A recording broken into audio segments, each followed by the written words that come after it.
Siapa yang selama 1,5 tahun ini punya anak di bawah usia 17 tahun? Apa rasanya umplek-umplekan setiap hari disuruh belajar dari rumah sementara rumahnya nggak ada tempat kecil aja untuk belajar zoom-zooman? Apa yang terjadi kalau ditambah 1,5 tahun lagi? Di sisi lain, kalangan rakyat umumnya, bagaimana rasanya mereka sahabat yang nggak ada internet, nggak ada pulsa, sementara di rumahnya ada 3 orang memerlukan komputer atau gadget atau laptop untuk kerja dan sekolah, tapi tidak memilikinya. Fakta saat ini, biaya sekolah dari rumah ternyata tidak murah. Menjalankan sekolah dari rumah ternyata nggak efektif, dapat ilmu tipis, nggak ada keterampilan lainnya termasuk laboratorium dan kehilangan skill olahraga, kesenian, dan keterampilan sosial lainnya. Bekerja dari rumah malah banyak stresnya, banyak wacana diskusi top, tetapi tidak ada gerakan nyata. Diskusi doang, eksekusinya kecil, seminar, meeting, belajar online, ngomong doang 1-2 orang, wacana, diskusi.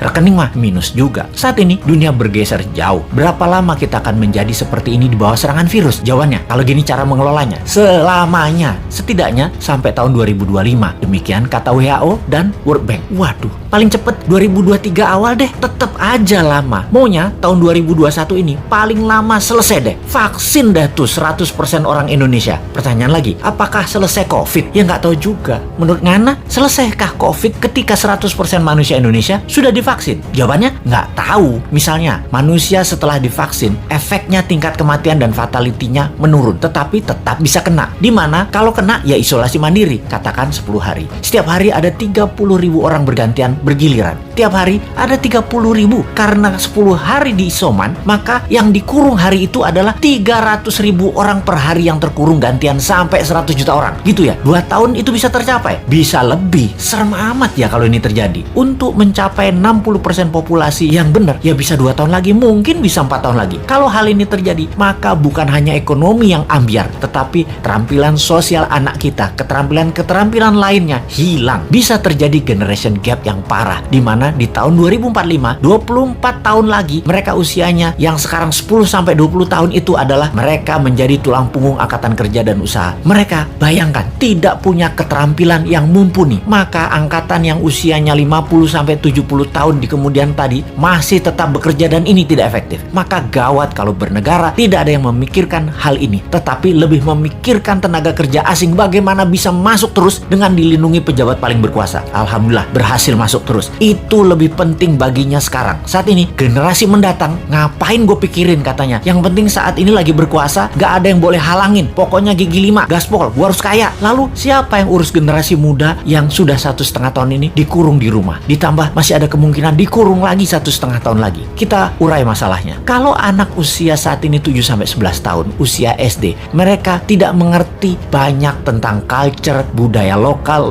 wisdom. Bayangin, ditambah 1,5 tahun lagi terkurung. Mereka nantinya manusia yang tidak punya budaya. Lalu remaja usia pancaroba, baru akil balik, usia 11-15 tahun. Mereka adalah manusia lagi cari jati diri. Kematangannya berubah. Dirinya not a girl, but not yet a woman, menjadi terhambat. Ditambah 1,5 tahun lagi kejiwaan mereka, maka man atau woman tidak paham, tidak akan matang. Sulit menjadikan boy to man. Di usia 16-23 tahun, masa SMA dan kuliah, anak ini adalah masa kreatif dan puncak-puncaknya iseng dan puncak-puncaknya main di usia ini. Kesalahan-kesalahan kecil itu penting untuk modal nanti bersosialisasi di kemudian hari. Tidak banyak mereka bisa lakukan. Mereka masuk generasi yang hilang. Kalau ditambah 1,5 tahun lagi, sekolah mereka tak berketerampilan, tak ada kesempatan di laboratorium, di studio, praktek kerja, keilmuan jalanan atau street smartnya tidak ada. Hampir tidak mungkin membuat mereka berubah from man to gentleman. Ada 40% saat ini dari populasi Indonesia yang usianya saat ini 7-23 tahun. Yang 20 tahun lagi mereka merupakan tulang punggung keluarga, bangsa, negara. Jadi apa mereka ini nantinya? Ada yang mikirin pelindung nikel, mikirin. Yang pasang baliho jualan tahun 2024 itu mikirin. Yang menjabat sekarang mikirin. Kalau bosman, ada tuh bala muda walau kecil, kita berjuang.